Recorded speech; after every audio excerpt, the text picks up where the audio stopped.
ఒక అమ్మాయిని ఏమంటారు రేప్ చేయడము సంథింగ్ చేయడం వల్ల ఒక ఊరు వాళ్ళు తనకి అలా చేయడం వల్ల అక్కడ నుండి అమ్మాయిగా మారి వచ్చిండు అనేది ఒక టాపిక్ అయితే అక్కడ నుండి సైకోగా మారిండేమో అని అనిపిస్తుంది. అది తీసేసిండే వాళ్ళ కోసం అమ్మాయిలని టార్గెట్ చేసి ఇంకేమి చేసుకోవాలి అక్క ఇంక ఇలా అయినా కొంచెం సంతృప్తి పొందొచ్చు అని ఒక హ్యాపీగా ఉండొచ్చు అని అలా అమ్మాయి మంచి అమ్మాయి చిన్న ఏజ్ అమ్మాయి వాళ్ళు శ్రీవర్షిని చిన్న అమ్మాయి కొంచెం ఏజ్ తక్కువ కదా ఇలాంటి అయినా ఆమె దగ్గర ఆకర్షణ పొందొచ్చు కదా ఫీలింగ్స్ అని అలా ఫస్ట్ ఆఫ్ అలా చాలా రెస్పెక్ట్ ఉంది. నేను ఇలాగే మాట్లాడతాను ఎందుకంటే నాకు 2 సిస్టర్స్ ఉన్నారు. సిస్టర్స్ అంటే నాకు చాలా హ్యాపీ ఫీల్నెస్ అనమాట. సో లాస్ట్ టైం వాళ్ళు బ్రదర్ ట్రైన్లో తీసుకొచ్చారు, వాళ్ళ అన్న ఇక్కడ తొడ మీద పని పెట్టుకొని వచ్చాడు. ఆ ఒక్క సీన్ చూసినప్పుడు నాకు కళ్ళలో నీళ్ళు వచ్చింది. ఎనీవన్ సేఫ్గా ఇంటికి చేరిచ్చారు. బ్రదర్ అంటే ఇలా ఉండాలి, సిస్టర్ మీద ఎంత ప్రేమగా ఉండి చూడు అలా సేవ్ చేసుకొచ్చారు. తల్లి బిడ్డ అని మాట్లాడిండ్రు నిజంగా బాలు గారు. అగోరి నాకు ఒక బిడ్డలాగా నాకు తల్లిలాగా దేవత. ఇప్పుడు బావ నా భర్త నా చిన్ను చెప్పు తీసుకుని ఫస్ట్ ఆయన బావ ఎట్లా అంటే వాడిని ఆ కర్రె ముఖం వాడిని అసలు ఎట్లా చి నువ్వు లైఫ్ లో చేసుకుంటే కత్తి లాంటి మంచి భర్త దొరికేవాడు నీకు లైఫ్ లో సెట్ అయ్యేదాను. నీకు ఏం తక్కువ చెప్పు, అందం ఉంది, టాలెంట్ ఉంది, తెలివి ఉంది. ఎవడొకడు చేసుకుంటాడు, మంచి కెమెరామెన్ డైరెక్టరు, ఎవడొకడు సెట్ అయిపోయేవాడు లైఫ్ లో. నీకు ఎందుకు ఇలాంటి వేషధారణ గురించి ఏం మాట్లాడుతున్నారు? దాని ఎంబడే గవర్నమెంట్ జైలు వేయాలి. వేషధారణ గురించి కూర్తిని పెట్టాలి. ఆ గోరిని మాత్రం వదిలిపెట్టదు.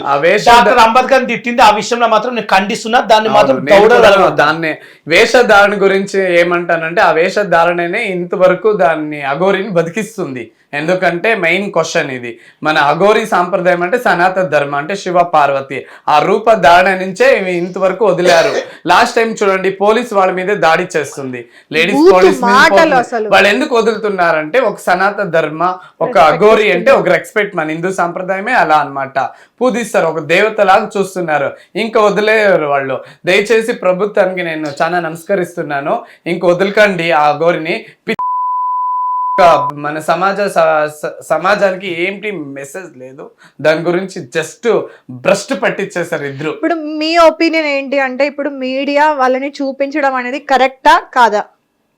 ఏమని ఇప్పుడు అఘోరి ఎప్పుడైతే బయటకు వచ్చిందో స్టార్టింగ్ లో నిజంగానే ఆమె అఘోరి కావచ్చు అనుకోండి, అందరూ కూడా ఆమెని మాట్లాడడం జరిగింది, చాలా రెస్పెక్ట్ చేయడం జరిగింది. అవునండి, ఆమె నిజంగా అఘోరేమని మంచిదేమో దేవతేమని ఎవరైనా ప్రజలు మొక్కారు, తప్పులేదు. అవును, కానీ ఇప్పుడు కొన్ని ఛానల్స్, నేను ఒక యాంకర్ నే అండి, చాలా మందికి నచ్చకపోవచ్చు, బట్ నేను మీడియాకి అగైనెస్ట్ కాదు, నేను మీడియా గురించి తప్పుగా మాట్లాడట్లేదు. కానీ కొన్ని ఛానల్స్ ప్రజలు మాట్లాడుతుంది వాళ్ళ రెమ్యునరేషన్స్ కోసము, వాళ్ళకి వచ్చే రెవెన్యూ కోసం అని చెప్పేసి వాళ్ళ ఏమంటారు వాళ్ళకి ముందు ఇన్ఫర్మేషన్ వెళ్ళిపోతున్నాయి అనమాట. కొన్ని పర్టికులర్ ఛానల్సే ఉన్నాయి, వాళ్ళు సపోర్ట్ చేస్తున్నారు వాళ్ళకి, వాళ్ళ దగ్గర ఉండి మీ హనీమూన్ ఎక్కడ, మీ పెళ్ళి ఎక్కడ, పెళ్ళి ఎప్పుడు చేసుకుంటారు, వీటన్నింటి గురించి సపోర్ట్ చేసి మాట్లాడుతున్నారని జనాలు కొంతమంది అంటున్నారు. సో దానికి మీకేమనిపిస్తుంది అంటే నిజంగా మీడియా సపోర్ట్ వాళ్ళకు ఉందా మీరు అనుకుంటున్నారా? నాకు మీడియా కన్నా ఏం మీడియా గురించి నాకు తెలియదు, కానీ పెళ్లి చేసుకోవడం, ఆర్గ్యుమెంట్ చేయడం, టూర్ వెళ్తామన్నా దౌడలు వల్ల కొడతాను నేనైతే ఫస్ట్ దాన్ని. నేను ఒకటే చెప్తాను, కొన్ని మీడియాస్ నెంబర్ 1 గా ఉన్నాయి, కొన్ని మీడియాస్ సపోర్ట్ చేస్తున్నారు. ఎందుకు సపోర్ట్ చేస్తున్నారు అంటే ఒక సోషల్ మీడియా అనేది ఒక పెద్ద ప్లాట్ఫామ్, వాళ్ళు గైడెన్స్ చేయాలి, వాళ్ళే అడుగుతున్నారు నీ హనీమూన్ ఎప్పుడు మీరు అన్నారు కదా. నేను కొన్ని మీడియా ఛానల్ చూసాను, అన్ని మీడియా ఛానల్ మీద అపారం చెప్పుకుంటూ కొన్ని చేస్తున్నారు, ఎందుకంటే వాళ్ళు టీఆర్పీ కోసము. ఉదాహరణ నాదే తీసుకోండి, మొన్న రీసెంట్ గా సాయి పల్వి స్టెప్ వచ్చింది, శేఖర్ మాస్టర్ పేరే నేను తీయలేదు, జస్ట్ తండేల్ మూవీ సాయి పల్వి గారిది మాత్రమే అన్నాను. నేను కేసు వేస్తా, శేఖర్ మాస్టర్ మీద కేసు వేస్తా అని తప్పు ప్రచారాలు పెట్టారు, అదంతా రాంగ్ మిస్టేక్, నేను అననే లేదు, కానీ నా స్టెప్ మాట్లాడినాను. ఇప్పుడు అఘోరిది అంతే, వాళ్ళ దగ్గరుండి ప్రోకస్ చేస్తున్నారు, వాళ్ళు ఎక్కడ వెళ్తే అక్కడ నంబర్ ఇచ్చుకుంటారు, వాళ్ళదే ముందుగా రావాలి, వాళ్ళదే టీఆర్పీ రావాలి, ఇలా నడుస్తుంది. కాకపోతే సోషల్ మీడియా మీద నాకు చాలా రెస్పెక్ట్ ఉంది, ఎందుకంటే వాళ్ళు లేకపోతే ప్రభుత్వానికైనా ఫాస్ట్ గా వెళ్ళి సోషల్ మీడియానే, ఆల్ రిక్వెస్ట్ సోషల్ మీడియా అని. నేను ఇంకొకటి ఏంటి లోఫర్ అన్నలో ఫస్ట్ ఆఫ్ ఆల్ నీ వెనక ఉంది కదా, నువ్వు ఇంతంతా కావడానికి ఆ శ్రీవర్షిని కూడా ఒక పార్ట్ ఉంది దాంట్లో. వాళ్ళు 2 అన్నయ్యలు ఉన్నారు కదా, ఒక సాక్కో ఉండే అన్నయ్య అని ఉన్నాడు, పెంచిండే అన్నయ్య, అతను ఏదో పార్ట్ 1 లో ఉన్నాడు విలన్ లాగా, ఇప్పుడు లేదు అంటే కట్టులు ఇచ్చేసింది ఎవరు మన అఘోరి ఇలా కట్లిచ్చి డబ్బులు ఆశ చూపించి ఆమెని అక్కడ అయినా వదిలిపించారు. వారం రోజులు ఎలా పెట్టుకుంటారు అవును, బుజ్జి? వాళ్ళ ఇంట్లో అవును. పెట్టుకుని ఆ అవును, పచ్చళ్ళ అదే వాళ్ళ అమ్మ వాళ్ళు అదే పట్టుకోవడం, అవును. తినడం, తాగడం. ఆయన కాసేపు అఘోరి, నువ్వు కాసేపు వర్షిని, వాళ్ళు ఎట్లా బిహేవ్ చేస్తారనేది ఒకసారి మాకు యాక్ట్ చేసి చూపించరా మీడియా ఛానల్స్లలో? బావా నువ్వు దొరకడం నాకు అదృష్టం, నా గుండెగాయ, నాకు అన్న లాంటి వాడు, చెల్లి లాంటి వాడు, మమ్మీ అన్నాడు. మమ్మీ ఏంది ఏమంటే నా మొగుడు అంట, సిగ్గుందా కొంచెం మన మొగుడు అని చెప్పుకోవడానికి. వాడు ఎట్లా పాట పాడాడు? పాట పాట మర్చిపోకండి. పాట ఏం పాట పాడింది? ఏమో బుజ్జి తల్లి అని ఒక పాట ఏదో పాడుతున్నారు. వాడు వన్ వేషాలు, వన్ లిప్టిక్, వన్ ముక్కు పుడక, ఇంకొక ముక్కు పుడక, ఎక్కువ ఆ ముక్కు మీద పుడక, ముక్కు పుడక కూడా ఇలా ఉంటుంది, పై పైన ఇలా పెద్దగా ఇలా పెట్టుకుంటే నాకు వాంతి వస్తుంది చాలా. ఇంకొకటి మొన్న రీసెంట్ గా ఉంది, మొన్న చిన్న బొచ్చు, అవును మొన్న రీసెంట్ గా చూడండి, పంది పెరుగులకు చూడండి ఆ పంది పెరుగులో ఏం పెట్టాలి తెలుసా ఎట్లా నీకు? ఎట్లా? ఆ పంది పెరుగుల లోపల ఏం కుక్క తెలుసా? ఇది అంటుంటే గాడిది. వస్తే దొంగ అఘోరి ముండా, నేను ఒకటే చెప్తాను, నువ్వు నీ వేషాలు నీ దగ్గర పెట్టుకో, కానీ సనాతన ధర్మాన్ని భ్రష్టు పట్టించేస్తున్నావు. శివ పార్వతి అంటే ఒక గాడ్ అండి. ఇప్పుడు అఘోరీలు ఎలా ఉంటారు? సాక్షాత్ శివుని రూపమే అనాలి. అలాంటి వాళ్ళ దగ్గర ఉండి వాళ్ళు ఇప్పుడు గన కాశీకి వెళ్ళారంటే వీడిని కైమాలు కొట్టి, శ్రీనివాస్ అఘోరిని కైమాలు కొట్టి వాళ్ళే నంచుకొని తినేస్తారు. ఇప్పుడు వెళ్ళండి చూద్దాం ఎలా బాలు. ఇప్పుడు నేను ఆయన భయపడుతున్నాడు, వెళ్తున్నాము, మేము చచ్చిపోనికి రెడీ అంటే వాళ్ళు చచ్చిపోవడానికి రెడీ, ఎందుకంటే అక్కడ ప్లేస్ లేదు, ఉండడానికి ఎక్కడ ప్లేస్ లేదు. ఎందుకంటే డాక్టర్ అంబేద్కర్ కూడా తిట్టారు, అంత పెద్ద మనుషులు ఎలా తిడతారు?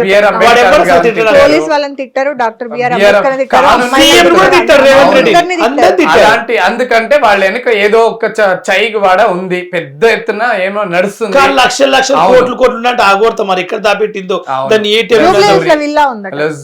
దాని బతుకు. ఎన్నిసార్లు అండి కార్ కాలిపోయింది, కార్ రిపేర్ అయింది, మళ్ళీ మళ్ళీ రిపేర్ చేస్తుందంటే ఎంత డబ్బు ఉంటుంది. ఇంకా శ్రీవర్షిని వాడు అమ్మకి అంత చెప్పింది కదా, ఒక జూబ్లీ హిల్స్ లో ఒక విల్లా రాసిస్తాను మీకు అనింది. ఇలా అంతా చేసి అవును బాలు బతుకు విల్లా ఏమి వద్దు, సాగసంలో ఒక ముక్కు పుడక ఇస్తాను. బెంచ్ కూడా ఉందా నిన్ను వదలని ఆగోరు. ఇంకా కాదు విల్లు ఎక్కడుందో హైదరాబాద్ మొత్తం నేను నాగని చెప్పకపోయినా గంజే లేదు కానీ దీనికి బెంచ్ కావాలా నీకు? గంజే అంటే నేను ఓపెన్ గా చెప్తాను, జనాలు మన సనాతన ధర్మ, మన హిందూస్ ఎలా నమ్ముతారంటే చిన్న రాయి పెట్టాను పూజించేస్తాము. మన ధర్మ అలాంటిది. ఆ ధర్మ వాళ్ళు ఎలా నమ్మారు, ఆ వేష ధారణకి రెస్పెక్ట్ ఇచ్చారు, ఆ వేష ధారణకు నమ్ముతున్నారు. ఏది మాయలు రాదు, మంత్రాలు లేదు, ఒక స్పెషల్ చెయ్యమ్మా ఉప్పల్ చెయ్యి ఇట్లా అంటారు. ఓం గీం పుం తపా చెప్పు తెగుతా కొరకుండా చెప్పులు మెడకేసి కొట్టబోతున్న పేరు ఉప్పల్ వాళ్ళు. మన టీం మొత్తం బయలుదేరుతున్నాం, మేము బస్సు మాట్లాడుకుని సాధన చేస్తుంటే సాధన నేర్చుకుందా. కాదండి, ఒక పూజ సనాతన ధర్మ గురించి ఒక పూజ ఎక్కడైనా చూపించండి కెమెరాకి? ఎప్పుడు అది లేదు, తినిండేది ఎప్పుడైనా చూసామా? మీరు చేస్తారా? పుట్టు తింటుంది కూరనే. ఒక్క నిమిషము, సనాతన ధర్మ అనే పూజ అంటే ఒక పవిత్రమైన ఆ సనాతన ధర్మానికి ఏమేమి కావాలో ఒక్కనాడైనా ప్రజలు కెమెరా ముందు చూపించింది లేదు. 2 ముక్కుపుడలు చూపిస్తుంది, ఈ మధ్య ఆర్టిఫిషియల్ లిప్స్టిక్స్ చూపిస్తుంది.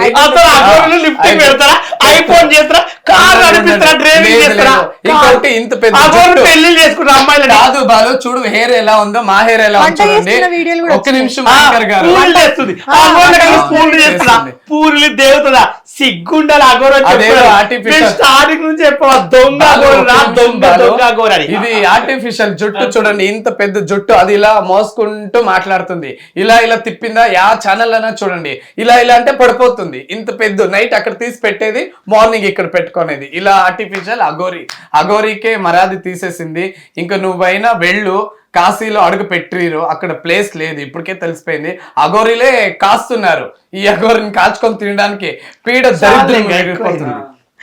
Okay, so thank you so much అండి ముగ్గురికి కూడా వచ్చి మాట్లాడినందుకు. థ్యాంక్ యూ సో మచ్ అండి. ఫైనల్ గా మీ ముగ్గురు కలిసి మీ ప్రియమైన అఘోరికి మాట చెప్పండి. దొంగముండా చెప్పులతో కొడతాను. నీది నీవు ముక్కు పుడకలు చూస్తే వామిట్ వస్తుంది, ఇంత పెద్ద జుట్టు, అది తీసి పెట్టేది మళ్ళీ పెట్టుకునేది. నువ్వు ఇది అమ్మా శ్రీవర్షిని, నీకు మానవ మరద్దు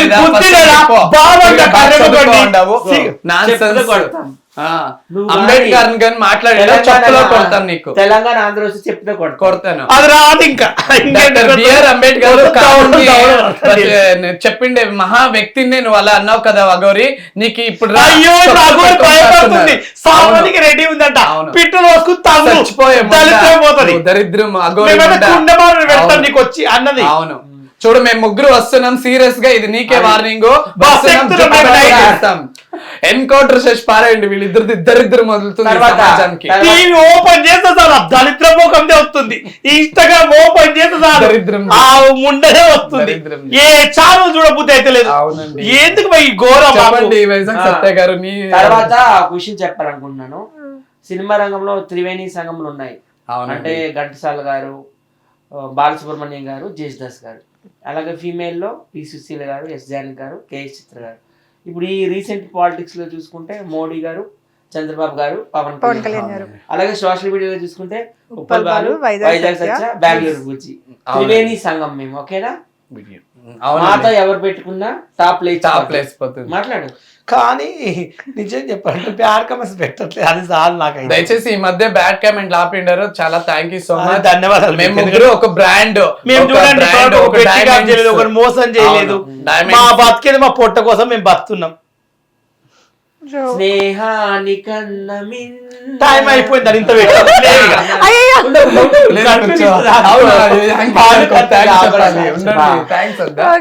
కానీ ఇంత దూరం వచ్చి బాలుగారు ఒక్క పాట పాడకపోతే ఎట్లా? మీరు అంటేనే పాట, ఒక్క పాటన వాడపోతే ఎట్లా? ఈ మధ్యలో పాట బాగా ఫేమస్ అయింది,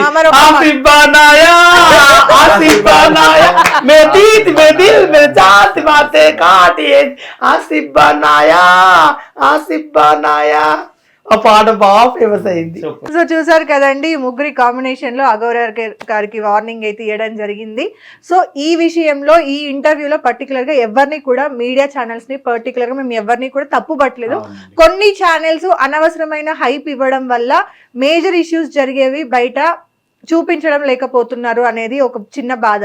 రీసెంట్ గా టెంపుల్ కి వెళ్ళిన ఒక ఆవిడని రేప్ చేయడం అయినా, ట్రాన్స్జెండర్ ని ముక్కలు కింద నరకడము, హస్బెండ్స్ ని వైఫ్స్ చంపడము, వైఫ్స్ ని హస్బెండ్స్ చంపుతున్నారు అని చెప్పేసి, సో ఇట్లాంటి న్యూస్ లో అసలు బయటకి రాకుండానే వెళ్ళిపోతున్నాయి. అనవసరమైన టాపిక్ ని ఎక్కువగా ఫోకస్ చేస్తున్నారు అని చెప్పేసి చిన్న బాధతోని ఈరోజు జనాలందరి తరపున నేను అడగడం జరిగింది. ఎవరైనా మీడియా ఛానల్స్ కనుక ఒకవేళ హర్ట్ అయితే మా నలుగురి తరపున కూడా సారీ అండి, క్షమించండి, మేము తప్పేం మాట్లాడలేదు, కొన్ని వాళ్ళు చేస్తున్న దాన్ని మాత్రమే పర్టికులర్ గా మాట్లాడము, ఎవరి నేమ్ కూడా మేము తీసుకోలేదు. సో అఘోరి, అసలు నువ్వు ఏం చేయాలనుకుంటున్నావో, అమ్మాయిల మీద పగబట్టి ఇలా చేస్తున్నావు అని చెప్పేసి మాత్రం క్లియర్ గా అర్థమైంది. నువ్వు పొరపాటున ఇటు వస్తే కనుక చెప్పుల దండలే నీకు పడేది. సో అక్కడే ఉండి చచ్చిపోవడం బెటరో, జైల్లో ఉండడం బెటరో డిసైడ్ చేసుకో. అండ్ వర్షినికి తెలియక కాదు, బుద్ధి లేక కాదు, ఆ అమ్మాయి అన్ని తెలిసే తప్పులు చేస్తుంది, తెలియకుండా. చాలా మంది కూడా వర్షిని గురించి మాట్లాడినప్పుడు తల్లి ఇంటికి రా, నీకు అమ్మ నాన్న ఉన్నారు, పెళ్లి చేసుకోవచ్చు అని మాట్లాడుతున్నారు. కానీ ఆ అమ్మాయికి తెలియక చేసిన తప్పు అయితే ఇది కాదు. ఫేమ్ కోసం, మనీ కోసం, ఫ్రీడమ్ కోసం చేస్తున్న గేమ్ ఇదంతా కూడా. సో ఆ అమ్మాయికి కూడా ఎవడు సపోర్ట్ చేయాల్సిన అవసరం లేదు, ఎవరి పనులు వాళ్ళు చేసుకోండి. ఈ టాపిక్ ని ఇంకా బయట ట్రోల్ చేయడం కానీ, సపోర్ట్ చేయడం కానీ, చూపించడం కానీ వదిలేసేయండి. చాలా ఉపయోగకరమైన విషయాలు ఎన్నో ఉన్నాయి, ఎంతో మంది నష్టపోతున్న వాళ్ళు ఉన్నారు. అట్లీస్ట్ బెట్టింగ్ యాప్స్ ని ప్రమోట్ చేసిన వాళ్ళ నుండి డబ్బులు వసూలు చేసి వాళ్ళ పేదవాళ్ళకి ఎలా న్యాయం చెయ్యాలి అనే కాన్సెప్ట్ మీద అన్నా మీరు మళ్ళీ మాట్లాడతారని అనుకుంటున్నాను. అండ్ మీడియా ఛానల్స్ కి కూడా నేను రిక్వెస్ట్ చేస్తుంది ఏంటంటే, ఈ టాపిక్ ని ఇంకా ఇంకా ఇంకా ఇంకా లాగకండి, ఆపేయండి ప్లీజ్. మన రెవెన్యూస్ కోసం అని చెప్పేసి పిల్లల జీవితాలతోని ఆడుకోకండి, ఇది ఒక్కటే చెప్పగలుగుతాను. సో ఇది మొత్తానికైతే నెక్స్ట్ ఇంటర్వ్యూలో మళ్ళీ కలుద్దాం. Thank you so much.